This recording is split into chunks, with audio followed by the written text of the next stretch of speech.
this type of improper integral has a discontinuity between the upper and lower limit. So take a look at the graph. I have the function f of x, and then the function, the curve, is broken down into two pieces because there is a vertical asymptote x equals to c between the lower limit a and the upper limit b. So when there is a vertical asymptote between the upper and lower limit, how do we take care of this integral? So I have an example for you. I have the integral of 1 divided by the cube root of x minus 1 dx, and then x goes from 0 to 9. So very simple. Look at the denominator. When x is equals to 1, we have a trouble. So that trouble is called discontinuity. So the way we do this is we break this down into two integrals. So I have a number line for you. From 0 to 9, x equals to 1 is a vertical asymptote. So I break this down into two integrals. So the first one is from 0 to 1. And then the second one is from 1 to 9. And then when we set up the limit, we can replace the 1 by t. So let's set up the two integrals. So we have this.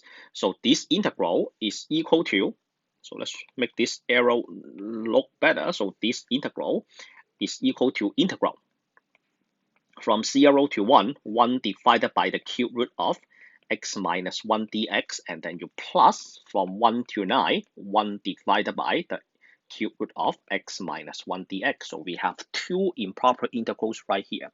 The first one on the left, we have to set up limit as t approaches to 1, and then from 0 to t, and then 1 divided by the cube root of x minus 1 dx. Is the t approaches to 1 from the left or from the right? So here is how you do this. So you look at the number line. So I have 0 on the left side and then the 9 on the right side, right? So that means as from the 0 to 1, t approaches to 1 from the left hand side. So that will be a minus. And then the other one, that will be t approaches to 1 from the right. So let's write that, and then plus limit as t approaches to 1 from the right. We have t to 9, and then the integrand.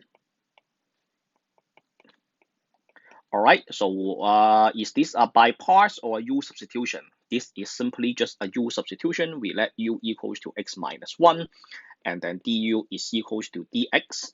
So that means we will, the denominator is just the integrand is 1 divided by the cube root of u. So let's do the change of variable. Do you have to do this? Do you have to do u of t and u of 0? The answer is no. Don't worry about that. We don't need it. So the next line is t approaches to 1 from the left.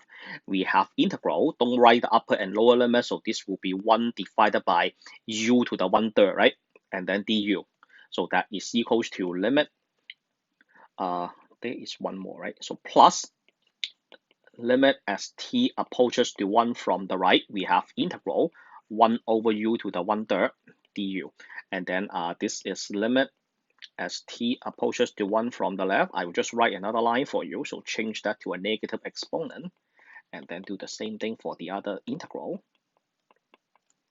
The integral of u to the negative 1/3 du, and then we integrate. So you take the negative 1/3 plus 1, so that is equals to 2 over 3, right? And then the reciprocal is 3 over 2. Don't forget that the limit is t approaches to 1 from the left, and then plus limit t approaches to 1 from the right. So we have 3 over 2, and then u 2 over 3. So now it is time to put the x back. So the x is the u is x minus 1. So we are going to erase the u, and then replace that with x minus 1, and then do this on the other limit, erase the u, and then do x minus 1. So since x is back, we go ahead and say the second integral. This is from t to 9, and then the first one is from 0 to t. Okay, and then we plug in the lower limit and upper limit, use the fundamental theorem of calculus, and then we have limit t approaches to 1 from the left. We have 3 over 2, and then t minus 1 to 2/3, and then minus 3 over 2, 0 minus 1, and then 2/3, and then plus. So since that is a plus, we don't need to use a square bracket. Then this is a 3 over 2, 9 minus 1, 2 over 3, and then minus 3 over 2, t minus 1, and then 2 over 3. forgot the limit right here. So this is supposed to be limit as t approaches to 1 from the right, because we have 1 from the left and 1 from the right. So since you have that, then let's just apply the whole thing to here.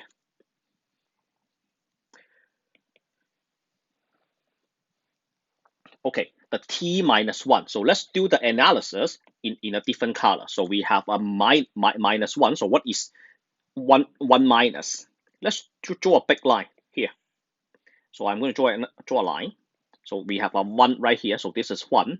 And then this is a t approaches to 1 from the left and t approaches to 1 from the right. So that means we have to think about what is 1 minus and what is 1 plus. So 1 minus is a number that is very, very close to 1. So think about this. So 0.99999. So this is close to 1, right? So 1 plus, that is a number a little bit more than 1. So think about 1.00001. Okay, what happened when you take this minus 1? When you take a 1 minus, okay, just use that number, 0.99999, and then minus 1, and then raise that to the 2 over 3. So first of all, inside the parenthesis, we have something that is extremely close to 0 and negative. When you take the cube root of that, that number is still close to 0 and negative. When you take that to a second power, that is just very close to 0.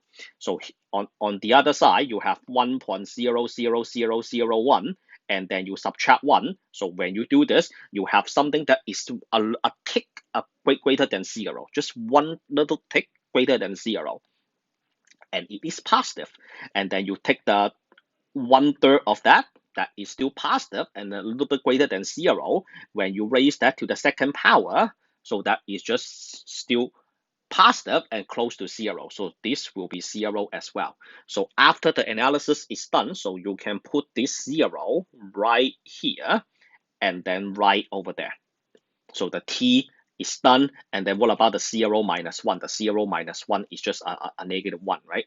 So overall, what do we have? So first of all, the t, we have a 0.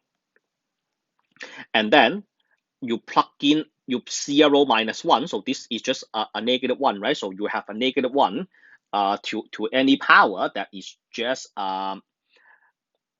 okay, maybe I should do this for you. Negative 1 to the 2 over 3.